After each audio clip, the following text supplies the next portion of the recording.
لے کر آتا تھا تو مسجد میں ٹوپی رکھی رہتی تھی، لگا لیتا تھا۔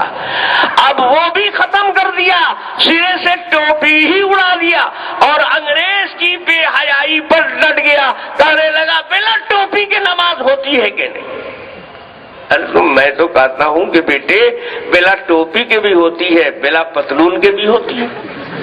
نماز کے ہونے کا جہاں تک تعلق ہے تو کیا پتلون شرط ہے؟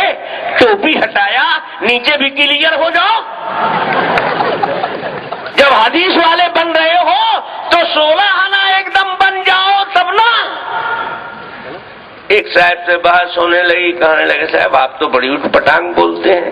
میں نے کہا میں اٹھ پٹانگ نہیں بولتا ہوں، بخاری سے بولتا ہوں۔ بخاری شریف میں جوتڑ کھول کر نماز پڑھنے کی حدیث موجود ہے، اس لیے تم اہل حدیث ہو، بخاری پر عمل کرنے والے ہو تو خالی ٹوپی کیوں نکالا، نیچے والا بھی کھول۔ کہا ایسا بھی حدیث میں، ہم کہا ایسا ہی حدیث میں ہے۔ تمہارا تو مسلک ہی ہے کہ سطر چھپانا فرض نہیں ہے۔ فتاوی نظیریہ اٹھا کر دیکھ لو، تم اپنے بڑے بڑے عالموں کی کتابیں اٹھا کر دیکھو، غیر مقلدین اہل حدیث کا مسئلہ یہ ہے، ان کے علماء کا فتویٰ یہ ہے کہ سطر چھپانا نماز میں فرض نہیں ہے۔ اگر چوتڑ کھلی رہے گی تب بھی نماز ہو جائے گی، تو ٹوپی کے بغیر کیوں نہیں ہوگی؟ بیٹے آئے ہو تو 16 آنا اور راستے پر، اور تم کو حدیث نہ ملے تو طاہر حسین سے لے لو۔ تم تو پھوکٹ کے حدیث والے بنے ہوئے ہو، حدیثیں تو سب ہم جانتے ہیں۔ بخاری شریف جلد ثانی اٹھا کر دیکھو، حضرت عمرو بن سلمہ کی حدیث دیکھو۔ حضرت عمرو بن سلمہ رضی اللہ تعالی عنہ بہت چھوٹی عمر کے 6 یا 7 برس کے تھے۔ وہ فرماتے ہیں کہ میری بستی جہاں میں رہتا تھا وہ راستے پر تھی، لوگ مدینے جاتے تھے تو مدینے جانے کی گزرگاہ پر میری بستی تھی۔ جناب رسول اللہ صلی اللہ علیہ وسلم کا چرچا جب ہوا، میں بہت کم عمر بچہ تھا، عرب کے قافلے، مختلف قبیلے کے لوگ حضور کی شہرت سن کر حضور سے ملنے کے لیے، دین سیکھنے کے لیے مدینے جاتے تھے۔ تو جاتے وقت میرے گاؤں سے گزرتے، ہم پوچھتے لوگوں سے آپ لوگ کہاں کے ہیں، کہاں جا رہے ہیں؟ تو لوگ بتاتے کہ ہم مدینے جا رہے ہیں، وہاں کوئی نبی ہے، ان کا دین کیا ہے، ان کی تعلیم کیا ہے، وہ کیسے ہیں، سچے نبی ہیں کہ نہیں، دیکھنے سمجھنے جا رہے ہیں۔ تو ہم ان لوگوں سے کہتے کہ ٹھیک ہے آپ لوگ جائیے، لیکن ادھر سے لوٹیے گا بھی تو اسی راستے سے لوٹیے گا، تاکہ آپ لوگ وہاں سے دیکھ کر آئے تو پھر ہم کو بھی بتائیں۔ تو عمرو بن سلمہ کہتے ہیں کہ جب لوگ مدینے جاتے اور جناب رسول اللہ صلی اللہ علیہ وسلم سے ملتے، آپ معجزات دیکھتے، آپ کے کمالات دیکھتے، آپ کی اعلیٰ باکردار شخصیت دیکھتے، اسلامی تعلیمات سنتے تو مسلمان ہو جاتے تھے۔ مسلمان ہو جاتے، اللہ کے حبیب صلی اللہ علیہ وسلم سے قرآن کی آیتیں سیکھ لیتے، نماز کے مسائل سیکھ لیتے۔ وہ لوٹ کر جب اپنے وطن واپس آتے تو رستے میں میرا گاؤں تھا، اسی راستے سے آتے، ان سے ہم پوچھتے کہ اچھا بتائیے آپ مدینے گئے تو وہ کیسے شخص ہیں؟ تو وہ لوگ بتاتے کہ وہ سچے نبی ہیں، ان پر وحی آتی ہے۔ تو ہم پوچھتے کہ وحی کیسی ہوتی ہے، کچھ وحی اپنی آپ لوگوں کو انہوں نے سکھایا ہے؟ تو وہ لوگ کہتے کہ ہاں یہ سکھایا ہے۔ تو وہ سناتے، بس ہم یاد کر لیتے۔ اس طرح آنے جانے والوں سے ہم نے قرآن کی بہت سی آیتیں سن کر یاد کر لی۔ اس کے کچھ دن کے بعد جب بہت زور پکڑ گیا اسلام اور چرچا عام ہو گیا تو ہمارے گاؤں کے قبیلے کے لوگوں کو شوق ہوا کہ ہم لوگ بھی چلے مدینے اور دیکھیں اس پیغمبر کو۔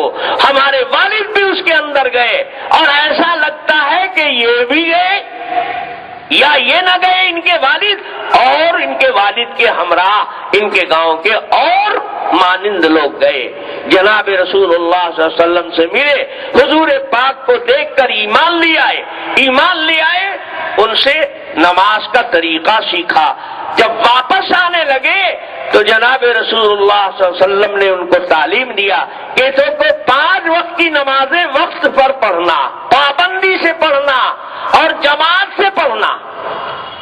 تو ان لوگوں نے پوچھا کہ یا رسول اللہ، ہم لوگ یہاں ہیں تو جماعت سے پڑھتے ہیں، آپ کے پیچھے پڑھتے ہیں، لیکن جب اپنے گاؤں جائیں گے تو جماعت سے نماز پڑھیں گے تو امام کس کو بنائیں گے؟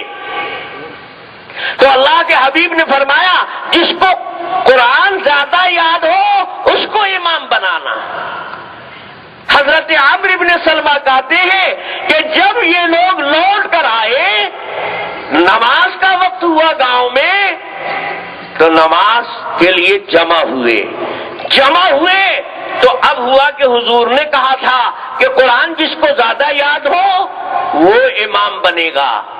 تو آپس میں لوگ ایک دوسرے کا قرآن سنتے تھے، تو جتنے لوگ گئے تھے ایمان لانے ان کو حضور نے جتنا وہاں یاد کرا دیا تھا وہی نہ یاد رہا، اور ہم تو پہلے سے آنے جانے والے قافلے والوں سے سن سن کے یاد کیے ہوئے تھے۔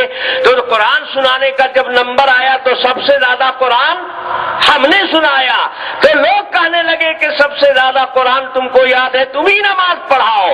میں 6 یا 7 سال کا بچہ تھا، میرے پاس کرتا بھی ڈھنگ کا نہیں تھا، اتنا چھوٹا کرتا تھا کہ میں رکوع سجدے میں جاتا تھا چوتر کھل جاتی تھی۔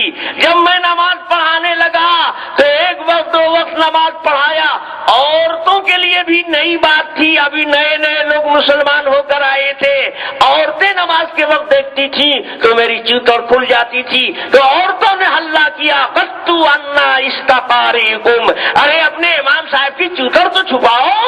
تو عورتوں کے ایجیٹیشن کے بعد پھر نمازیوں نے، ہمارے والد نے، گاؤں والوں نے جو نئے مسلمان ہو کر آئے تھے انہوں نے مشورہ کیا، تو لوگوں نے کہا کہ بھائی اس بچے ہی کو قرآن زیادہ یاد ہے، تو ایک لمبی سی قمیص سر سے پاؤں تک نئی تیار کی گئی۔ مجھے اس دن اتنی خوشی ہوئی کہ کیا عید کی خوشی ہوتی ہے، یہ زندگی میں پہلی بار اتنا اچھا اور اتنا لمبا کرتا مجھے ملا تھا، تو اب اسے پہن کر نماز پڑھاتا تھا۔ لیکن جو نمازیں چوتر کھلی پڑھائی تھی کسی نے نماز دہرائی نہیں۔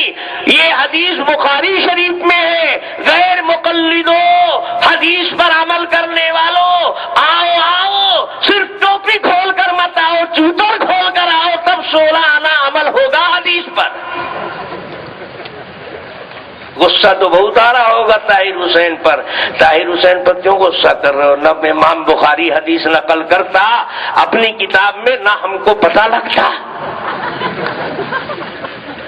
لاٹھی لے کر پیچھا کرنا ہے تو بخاری کا کرو، ٹوپی کھول کر پڑھنے کا مسئلہ، بے ٹوپی نماز پڑھنے کا مسئلہ، تم ٹوپی کے پیچھے کیا پڑے ہوئے؟ چوتر کھول کر پڑھو تب جانے کے واقعی تم حدیث والے ہو۔ اور سمجھو گے، ہم سے سمجھنے کی کوشش مت کرو۔ میرے مہربانو، یہ قافلہ لنگا ہے، بے حیا ہے، ان کو لباس پسند نہیں ہے، بے حیائی پسند ہے، یہ ادب والا قافلہ نہیں ہے، بے ادبوں کا قافلہ ہے، حدیث کے بہانے اللہ کے نبی کی تہذیب کو ڈائنامیٹ کرنے والا، یہ انگریزی تہذیب کو زندہ کرنے والا یہ قافلہ ہے۔ انگریزوں کی تہذیب بازاروں میں انہوں نے اپنائی تھی، اب مسجدوں میں اس تہذیب کو ٹھکانا شروع کر دیا، اور کہتے ہیں صاحب عورت مرد کی نماز میں فرق نہیں ہے۔ اگر فرق نہیں ہے تو بولو اللہ کے نبی کا فتویٰ